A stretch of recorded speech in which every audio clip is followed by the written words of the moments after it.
Tell me what the hell are you scared of when in the end the only Where's the love? Right here on this podcast. Welcome to Love Drops, where your hosts and One Love ambassadors, Charles and Diane, will share love, hope, and inspirational topics taken from their journey and world events. We will also include on-location recordings and special pop-up guests from cool places all around the world. So sit back, relax, and enjoy the show. whether big or small, love never fails. Oh, love it conquers all. Love never fails.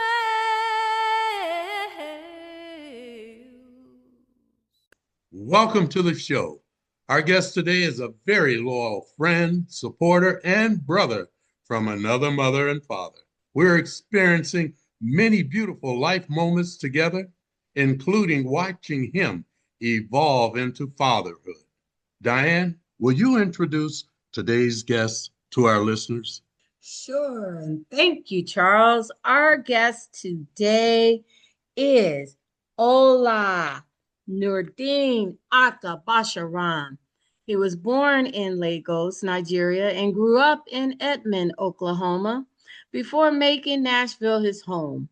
He was a student athlete at Oklahoma Baptist University, where he double majored in family psychology and studio art.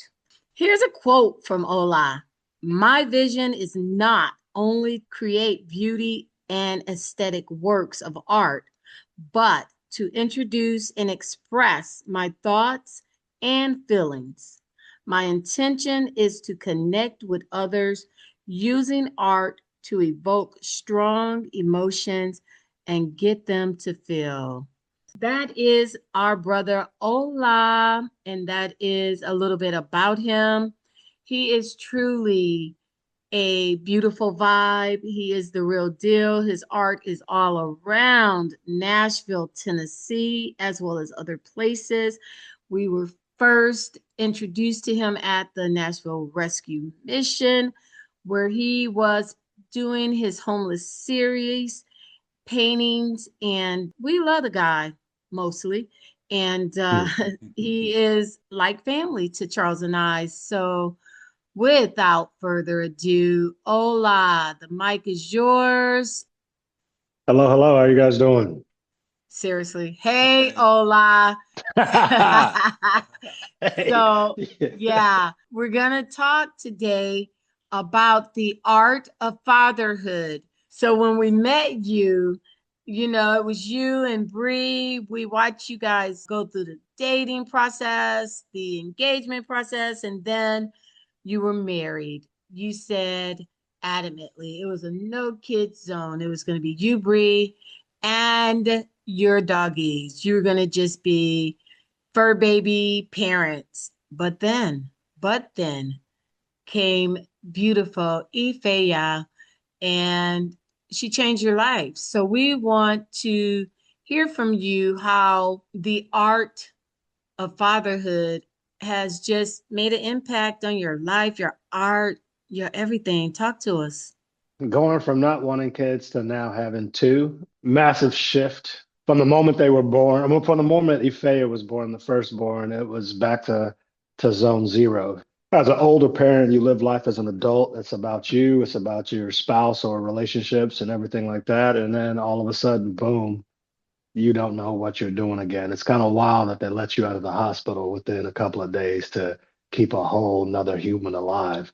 So that was a little terrifying in the beginning, but I trust the generations of fathers and mothers who've raised their kids. That spirit has been passed down to us. So, we try to be good people, and yeah, if we could just trust in the reality of the existence of humanity, we'd trust that we can be all right as parents. Yeah, and you guys are pretty great parents. I mean, we watched you guys just really study it. Like you went to the University of Parenthood and Phil. And but no, you guys are just really great parents. I mean, even with the baby shower, asking for gifts of books, asking that people would like send their favorite books so that, you could read and build Ifea's library, right? And then there was something also that you did that was pretty pivotal. You had locks, pretty long locks, as a matter of fact. And so when Ifea was born, something happened there. So let's talk about it. My hair was almost to my lower back, and I made the decision to cut it all off. And different parts of my life, my hair has been a part of my identity. And when things were not necessarily going afloat with the way that I want to do, I would cut my hair off. So it was like transition periods. My hair represented change for me when I was younger. It represented a new look, a new me. And so for years of my adulthood, I think the last time I cut my hair, I was probably 22 years old. And then from that point on, I became who I wanted to be. But when I found out that we were going to have a baby, that's like a new age. It's a new life, a new period that I've never experienced before. So I wanted to go in there with the ability to learn new things without holding on to who I used to be because I'm no longer that person. And all of that, the things that I've been through, the good times, the bad times, is held in the roots of my hair. Not that I'm trying to get rid of myself, but I'm creating the space to become something new. So I'm creating the space to become the father that she needs, and now both of them need. So cutting the hair was, I mean, I guess you would call it like a spiritual type of ritual of acceptance to my new life. Wow, Wow. that is amazing. It truly is. And for me, you've always showed me that fathering type thing in your artwork. You nurture it. So you had the making of that father. It was there and it came as an older parent. I could see that in you. And it's Yeah. just fantastic. I Thank you. Thank you. I do. I agree, Ola. And I love the way that you're so involved in your girls' lives. I mean, it's not just on Bree, like I bring home the bacon. No, you're actually there home frying the bacon, feeding it to the girls, and just you're very present. And I just think that is pretty phenomenal. So, where did that inspiration come from to be so involved? Because you are very immersed and present in the life of your daughters, Ifea and Shalewa. And it's a beautiful thing to watch. It's a beautiful thing to see. So, what has art taught and shown you that you apply with your daughters and just in that role of fatherhood? How do you integrate your art into that, into life? So I think the last time I was on, I talked about how art is life. And reality is I learned a lot through art. I learned to be patient. I learned how to deal with my emotions, my anger, and all those things in a way before I even had the freedom of voice. So in that relationship that I have with art, I want to build that relationship with them. I want to build the aspects of they can come to me and talk to me about anything, but I need them to understand there's multiple ways to express their feelings. Like Ife is now almost 3 years old. She has strong 3-year-old emotions and not the verbal arrangements yet to just be like, hey, I'm feeling this, I'm feeling that, I'm feeling this. Yes, she's going to get better and get better and get better because we're open and we're creating that space for her to do so, but also being able to allow her to play aggressively and do these things in all forms of art. There is details, there's the beginning, there's the failures, and there's the I'm going to fix that. I'm going to repeat. I'm going to get up. I'm going to continue. I'm going to create what I wanted to, but also with the room of adapting and to let the canvas also work for me. Through art, I learned that all myself, and I want to be able to teach them those things through art, through music, through dance, through play, through all the alternative forms before they fully have that voice. And once they have that voice, because they know how to express it and they recognize the feelings and things that are also play, they'll be able to get their thoughts off clearer. They'll be able to speak up for themselves. They'll be able to fight when fight needs to be happen. They'll be able to play when plays needs to be done because they're able to process their emotions, not just verbally. And it creates a safe space for them, no matter where they are. Wow. Your daughters are so blessed with you and that analogy of painting their lives or helping them paint their lives and knowing that they have a father that they can bring any unanswered questions to. Yes. I'm not going to pretend to have all the answers either because I don't. Reality is I have my way of thinking, and that's not everybody's way of thinking because there's different truths out there. And I'm going to encourage them to find their own truths and their own understandings. And I mean, yeah, if something sounds outlandish, I'm going to question it. I'm going to be like, okay, where are you getting this from? What makes you believe these things? But I mean, that's probably on into the future. But right now, what's something that you mentioned earlier is me being present and making that effort to be. And I think as anybody who becomes a parent, we want to have a better relationship than we did with our parents, regardless on if you had a great relationship with your parents or a bad relationship with your parents. For me, I had a father who had all the needs met, minus the emotional ones, right? So therefore, my MO is to be the father that is there also emotionally. And there's going to be like, I work for myself, so I work a lot of nights, right?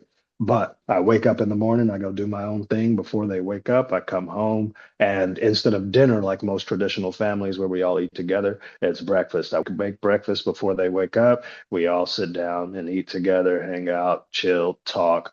And that is my dinner, if that makes sense. You create the different efforts in the different ways. I told my wife this, no matter what we do as parents, we're going to screw our kids up.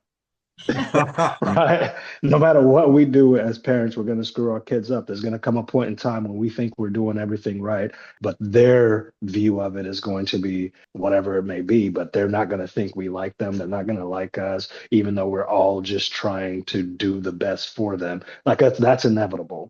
There's going to be grievances 20 years from now, and we're just like, hey, we actually did all that for you. Like one example is we don't want to be the family that buys gifts. We want to take them on experiences. But once they Yes. start getting to an age where they want little things and we don't get them because we're going to take them on an experience, that's going to be a grievance. Oh, we never had anything growing up, da, da, da, da, da, da. But I don't remember what I got when I was 14 years old. I don't remember what I got for 12 years old. But when my daughter turns 14 and we take her to Belize, she's going to remember that trip.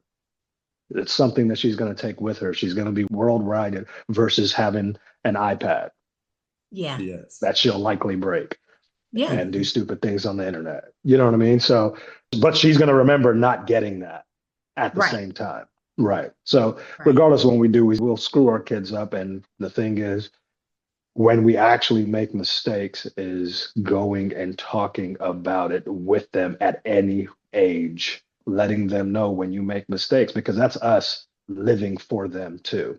Us following our dreams, we're doing it also for them, because if you don't follow your dreams and you just work the 9 to 5 that you don't want to be at, they're going to learn to do the same thing.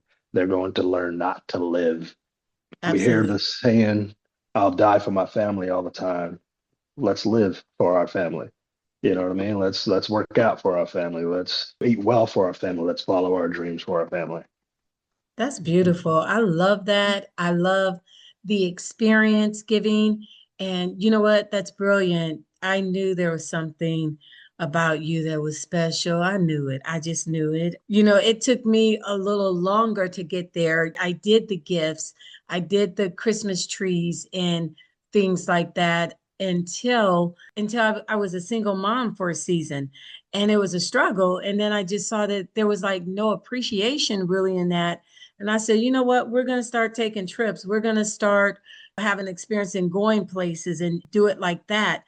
And what that has done, both of my kids are adults now, and they're unafraid to travel. They travel and they travel with their kids and they give it to their children. So they give their children experiences, and the experiences is what give you those strong roots, right? To just be Hmm. able to take the chances, to be able to create from, to be able to feel confident in various spaces, right? And Right. to get them out of that fishbowl, right? You know, a lot of children are in front of the screens. I mean, as early as under a year old or at a year old, they're holding screens and they're doing things with the iPad and the electronics. Do you have boundaries there, or how are you dealing with that with the girls? Yeah, I mean, we definitely try to go more days without screens than we do. In the beginning, with just one, it was easier. It was definitely easier with just one because we're not trying to, as of right now, the house, we got the 4 month old and the almost 3 year old. When the 4 month old is, or let's say I'm home by myself, I think Bree has a harder time because she's home by herself in the evenings a lot more. But I'm home by myself and I need to cook or feed the baby. The little one is running around. Like she needs some type of distraction so we can get tasks done. The easiest is television. So when in those type of situations, we monitor what it is that we put on. We're not always watching movies. Sometimes it's like things like Miss Rachel. Sometimes it's just live music being played. Sometimes it's just videos of people dancing, things that's going to get her up and moving and grooving. Like the little girl's obsessed with dancing now. And I think it's part of that. She always wants to dance. Like she beatboxes around the house with me and all these kind of things because we're introducing things that's not just entertainment. Bree is a really good about putting on nature shows and just letting it go. So what we now tend to do, if the TV starts off on, we'll also pull out some of the toys. Then she's in the toys, turn off the TV. But for the most part, like she's homesick right now. There was no TV. You know what I mean? We're just hanging out, playing. I'm sure now if Bree's about to cook dinner, she might pop the TV on. But I think one thing that we're trying to do is limit the access to even TVs on the go. Our phones, she doesn't play with. The iPad, she's played with on airplanes. You know what I mean? When Okay. we're flying somewhere to keep her doing something, everything like that. I mean, she knows what it is. She wants to be on it. She wants to, let me see, let me see. No. But again, that's on us at the same time Right. because we're becoming more mindful of how often we are on our phones and limiting that because again we want to live fully for ourselves but we're also an example for them, so if we're on our phone constantly and then telling them not to be on the phone or Mhm. not to watch TV, what's the difference? They're going Right. to grow up and become those parents. So I think that is it. Like I'm switching up like every time I catch myself mindless scrolling. Because I mean, for my work, I get on the apps, right? Right. But sometimes, like the app is designed to pop straight into the scroll and the feed. And then you see something interesting. And then the next thing you know, 20, 30 minutes has gone by. So I'm Right. consciously aware of that I'm replacing that. Every time I catch myself, I'm now trying to replace that with meditation, right? Mhm. And then that meditation clears that need for the constant scrolling, and then it Mhm. stops it in that moment. And then I if have to either get let myself get distracted again or walk away from it. And so I don't think I would have gotten to the mindset to check myself if I didn't have kids. Right. This conversation is about how we are as fathers now, but to me, the reality of it is they're changing our lives and allowing us to become much better people because we have to be more mindful in everything that we do. And that's a choice, right? Because some parents don't want to change and Yeah. then get mad at their kids when their kids begin to act like them, Right. right? Right. And but they won't recognize that their kids are acting like them. They'll recognize the irritants that their kids are, not realizing because they're not checking in with themselves at the same time.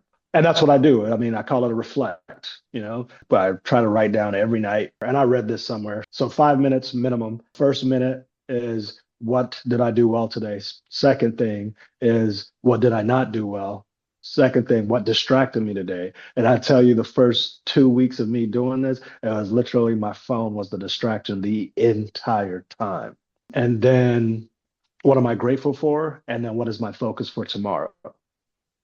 So Okay. each one of those are 1 minute apiece, and your Okay. minimum is 5 minutes. You can go on and be there for 15, 20 minutes, which is what likely happens. But on days where I'm busy or I've been up since 4 o'clock in the morning, it's now, 1 o'clock at night because I had a class or an event. I'm not want to sit down or say that I'm going to write for 30 minutes to an hour, but I sure can do 5 minutes. So creating minimums, right? But I'm also going to be teaching that to Ife. I learned that came across my feed or across my viewpoint only now as I'm a father trying to further increase and become a better version of myself. Wow, that is amazing. I love that. And I want you to text me that when we get off of here. I'm going to put it Right, in the right. bio. Yeah, I'm going to put it in the Yes. bio because I think it's very helpful. Like, I think it's great, and I can incorporate it in my morning quiet time as well. But I think a Hmm. lot of our listeners would appreciate just having that tip because it's just the simple things. It's the little things. And I really appreciate you taking the time to just share with us as we're pivoting to a close. I just want to ask, how has it been bringing Shalewa into the family? Because Ifeya was the only child for 2 years, and Right. now there's two. I mean, now there's two joys. It has its difficulties, like anything else would. It has the same difficulties as having one kid would, or having three or four. It's all about we started off, we got the hang of things, and now we're back to ground zero. But we were back to ground zero when Ife was born. We're only 3 years old at being parents.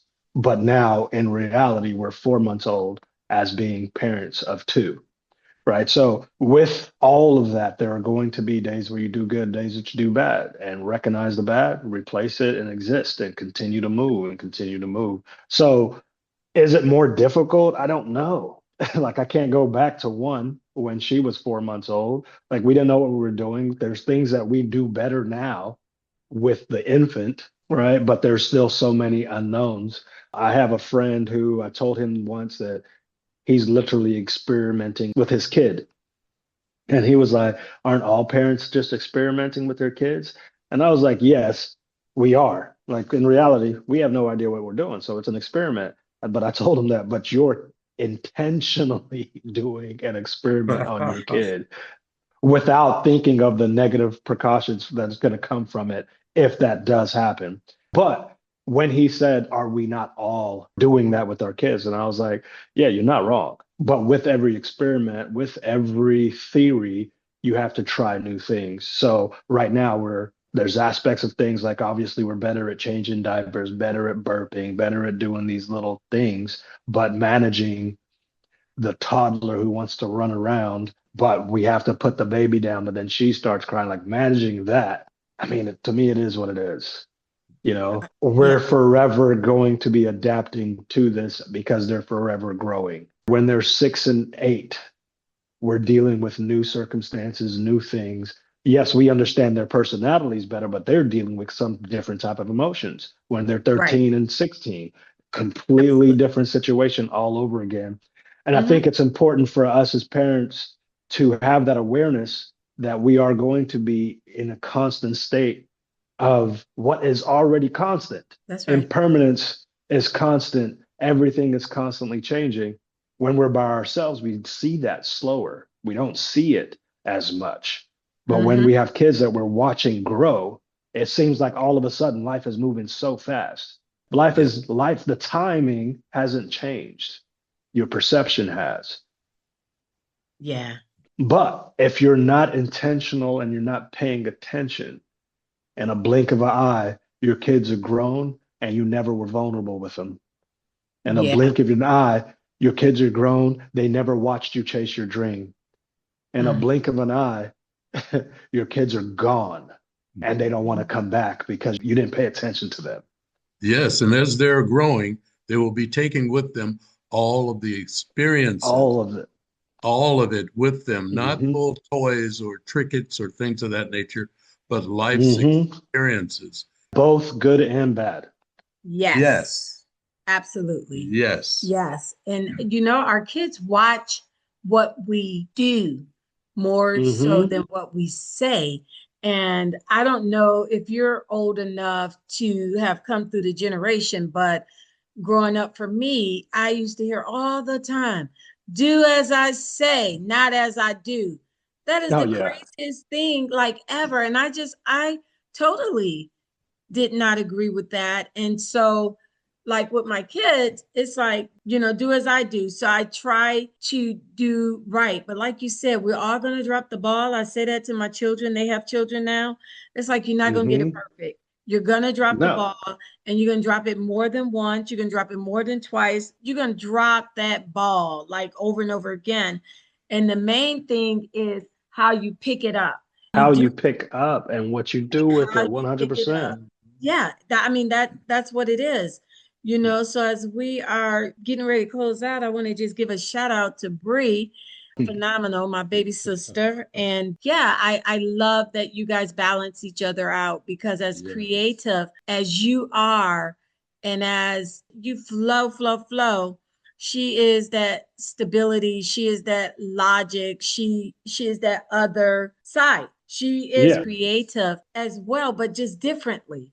So it's like you Mm-hmm. guys balance each other out so well. And I'm so glad she's there because Lord have mercy, I just don't know about the girls and just the hair and the outfits or anything because yeah, man. I Yeah, let them be free. I let you them let be them, yes, you free. let them be free. So we are very happy to, have Bree in the mix.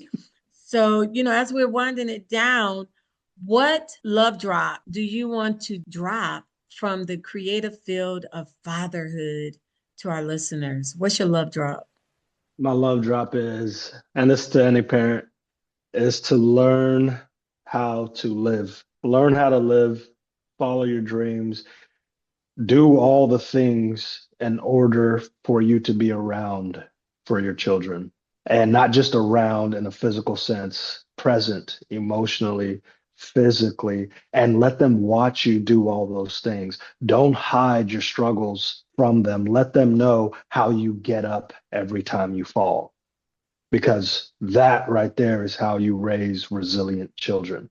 That's my Yes. love drop. Oh, yeah. But we have to do it as an example. Yeah. Yes. So be the example. Yeah. And the mic go boom. Yes. And Charles. Boom. living by examples and sharing it with our children, letting them Yeah. see the good Yeah.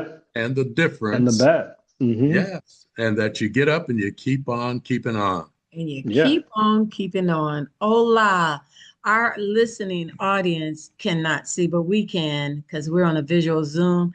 You're out there in the studio painting, making it do what it do, getting the work in. We appreciate you Yes. because you're definitely a man with a mission, on a mission, making it Mm. happen. And for that, we appreciate you. We love you. We thank you for your time. It's non-refundable. I do want you to just drop that link in to that book you got out there. Even though it's Yeah. not on fatherhood, it is on the art because you're a phenomenal artist. So we will definitely drop that link in our narrative. And Ola, we appreciate you. I had someone ask, by the way, about your gallery. So is your gallery open to the public right now? Or are you only doing the private lessons? No, I do the private lessons. We host events and things like that. And yeah, I mean, people can come in. If you catch me in here, you can come in. I don't have specific hours because obviously I'm being a new parent and at home and back and forth doing the things. And I do murals and all that. So I suggest that you contact me first and we set up a time, some more appointment, because I'm not always in. Gotcha. Gotcha. I Yeah. will pass that on because yeah, that was a question and I didn't know how to answer that. It was someone that was in town this past weekend and I didn't Yeah. know how to answer that. So that's good to know. We'll drop that website there and your contact information is on that so they Yeah. can reach out to you there. All your socials are on there so they can connect with you socially there. Thank you, listeners, for hanging in with us again. as we have our brother Ola here, just a frequent love drop guest, because we just love the vibe, the energy, and the messages that he brings, and he lives it. So it's always good to have you here on the show. And do reach out and connect with him. And if this has resonated and you enjoyed the show, if you haven't already, subscribe. We invite you to do that and share the love with everyone you know.